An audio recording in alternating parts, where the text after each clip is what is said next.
પાલનપુર નગરપાલિકામાં પાણી પુરવઠા વિભાગમાં થયેલા ભ્રષ્ટાચારને લઈને જિલ્લા કોંગ્રેસ દ્વારા ધરણા કરવામાં આવ્યા હતા। પાલનપુરમાં ભૂગર્ભ ગટર અને વરસાદી પાણીની જે પાઇપલાઇન થાય છે તેમાં ભ્રષ્ટાચારની આશંકાએ જિલ્લા કોંગ્રેસ દ્વારા આજે પાલનપુર નગરપાલિકા ખાતે ધરણા કરવામાં આવ્યા હતા।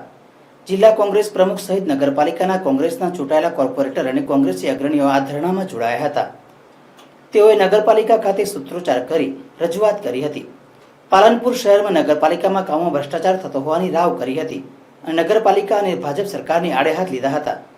જો કે ભાજપ વિરોધી સૂત્રોચ્ચાર પણ કોંગ્રેસે પોકાર્યા હતા અને કહ્યું હતું કે પાલનપુર નગરપાલિકાએ ભાજપના સત્તાધીશોને માત્ર ભ્રષ્ટાચાર કરવાનું સાધન બની ગઈ છે। પોલીસે વિરોધ કરતા કોંગ્રેસી કોર્પોરેટરોની અટકાયત કરી હતી।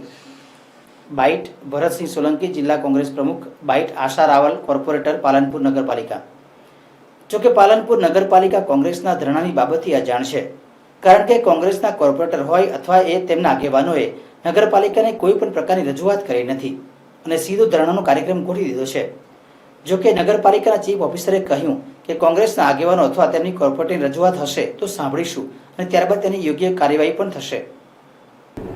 આજરોજ જે આપણે જે અત્રે જાણ કરી કે કોંગ્રેસના સભ્યો દ્વારા ધરણા યોજાયેલા છે નગરપાલિકા આગળ, તેમની જે કંઈ રજૂઆત હશે તે નિયમ મુજબ તેની ચકાસણી કરી અને તે રિઝોલ્વ કરવા માટેના પૂરતા પ્રયત્નો કરવામાં આવશે। હજુ સુધી તેમણે ઓફિશિયલી મારી આગળ કોઈ રજૂઆત મૂકેલી નથી। તે જ્યારે પણ આવેદન આપશે કે રજૂઆત કરશે તો તેમના પ્રશ્નોનો નિકાલ કરીશું। ના, અત્યારે આ બાબતે કોઈ મારી પાસે રજૂઆત આવી નથી। ધરણા શેના બાબતે યોજાય છે તે બાબતની પણ રજૂઆત હજુ મને મળેલી નથી। તે રજૂઆત મળેથી જે તેમના પ્રશ્નો હશે તેનો નિયમ મુજબ નિકાલ કરવામાં આવશે। અમારા કોંગ્રેસ જિલ્લાના વડા, કોંગ્રેસ જિલ્લા પ્રમુખના આદેશ અનુસાર પાલનપુર શહેરની અંદર જે સેનિટેશન શાખા હોય, બાંધકામ શાખા હોય કે પાણી પુરવઠા શાખા હોય, એનાથી પૂરી પ્રજા ત્રાહિમામ થઈ ગયું છે। આ અંગે નગરપાલિકાના સભ્ય તરીકે અમે લોકો નગરપાલિકામાં વારંવાર રજૂઆત કરીએ છીએ। આપના દ્વારા પણ જ્યારે જ્યારે જનરલ બોર્ડ હોય, બજેટનું મહત્ત્વનું બોર્ડ હોય, ત્યારે પણ અવાજ, પ્રજાનો અવાજ રૂંધવાનો સતત ભારતીય જનતા પાર્ટીના શાસકો કરતા રહ્યા છે। ત્યારે આજે ન છૂટકે અમારે અહીંયા ધરણા કરવાનો પ્રયત્ન કર્યો છે અને અમે પ્રજાજનોના હિતની અંદર અત્યારે આપ જુઓ, શાસક પક્ષના અંદરના સભ્યો જ અંદર લડાઈ અને પોતાના સભ્યોનો ભ્રષ્ટાચાર બહાર લાવવા માટેના પ્રયત્ન કરી રહ્યા છે। તાજેતરમાં પીવાના પાણીની પાઇપો હોય, પેપરમાં પણ આવ્યું હતું કે એક પાઇપની અંદર 500 રૂપિયા, 1100ની જગ્યાએ 500 રૂપિયાની પાઇપો ઉતારી ચોખ્ખે ચોખ્ખું મોટું કૌભાંડ આચર્યું। સેનિટેશનની અંદર પણ જે કચરાના સ્ટેન્ડ હોય, ડોર ટુ કચરા કલેક્શન હોય, કચરાના સ્ટેન્ડ હટાવવા માટેના જે સ્ટેન્ડ અત્યારે 1-1 લાખ રૂપિયાના જે ખર્ચ પાડી બનાવવામાં આવે છે, માત્ર ને માત્ર પેપર પર પૈસા બનાવવા માટે, ખાવા માટે જ આ બિલો બનાવવામાં આવે છે। સાચા અર્થની અંદર પાલનપુરની પ્રજા નગરપાલિકાના શાસિત પક્ષથી ત્રાહિમામ છે। ત્યારે અમારે અત્યારે તમામ અમારા ભારતીય જિલ્લા કોંગ્રેસના આદેશ અનુસાર ધરણાનો કાર્યક્રમ કર્યો છે। આગળ પણ જો લોકોના હિતની અંદર આની અંદર સફળતા નહીં મળે અને આ શાસક નગરપાલિકાની અંદર જો એ લોકો પ્રજાજનોના પ્રશ્નોને ઉકેલવાનો પ્રયત્ન નહીં કરે તો આગામી દિવસોની અંદર અમારે આકરા ગાંધી ચિંધ્યા માગરે પગલાં ભરવાની ફરજ પડશે। ભાજપનું શાસન વર્ષોથી ચાલી રહ્યું છે।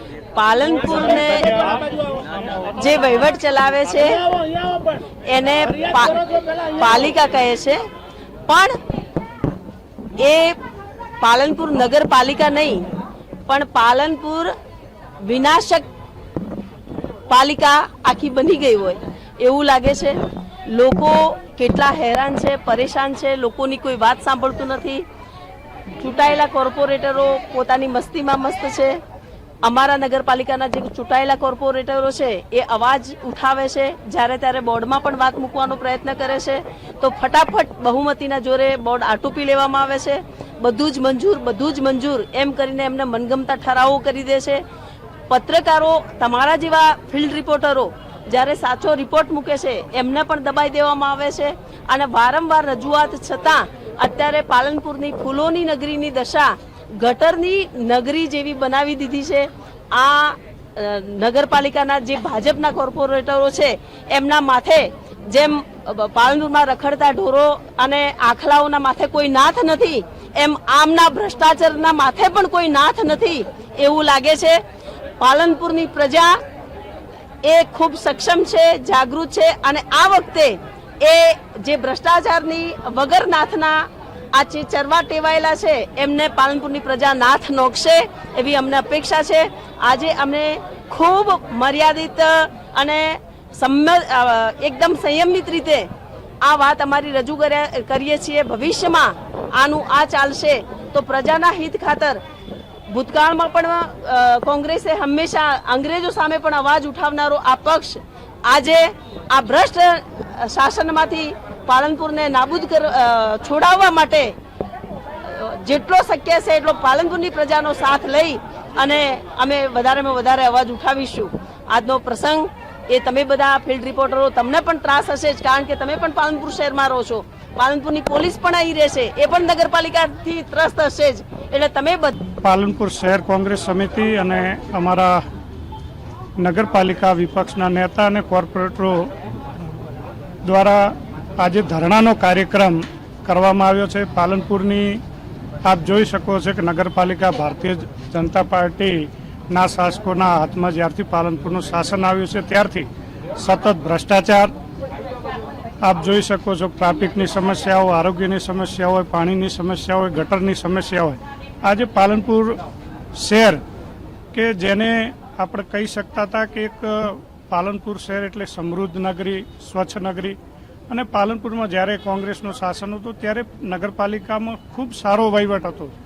આજે ભારતીય જનતા પાર્ટીના નગરપાલિકાના શાસનની અંદર ભ્રષ્ટાચાર પણ એટલો માજા મૂક્યો છે કે આપણે જોયું છે કે લક્ષ્મીપુરા, ગણેશપુરાની અંદર હમણાં પાઇપલાઇન નાખવામાં આવી, એમાં પણ ભયંકર ભ્રષ્ટાચાર થયો.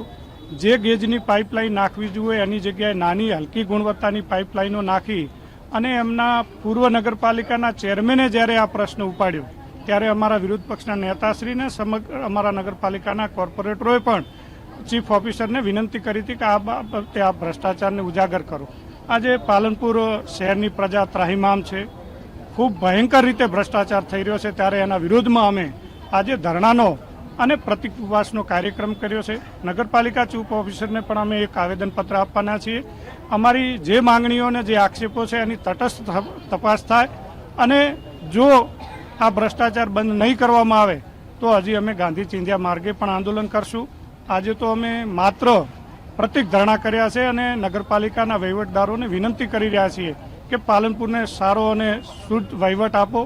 અન્યથા આપનાથી જો વહીવટ ન થતો હોય તો તમે નગરપાલિકાના કોર્પોરેટર, પ્રમુખશ્રી કે પદાધિકારીઓ રાજીનામું આપો અને ફરીથી પ્રજાનો જનમત લેવા પ્રજાની વચ્ચે જાઓ, એવું આપના મીડિયાના માધ્યમથી અમે વિનંતી કરીએ છીએ અને આશા રાખીએ છીએ કે પાલનપુરની સમસ્યાને સતત મીડિયા ઉજાગર કરે છે. અમારા કોંગ્રેસ પાર્ટી આજે હકારાત્મક વિરોધ કરવા નીકળ્યા છીએ, અમે કોઈ નકારાત્મક વાત નથી કરતા. અમારા નગરપાલિકાના કોર્પોરેટર પણ સતત પ્રજાની વાત લઈને લડત આપી રહ્યા છે અને હજી પણ અમે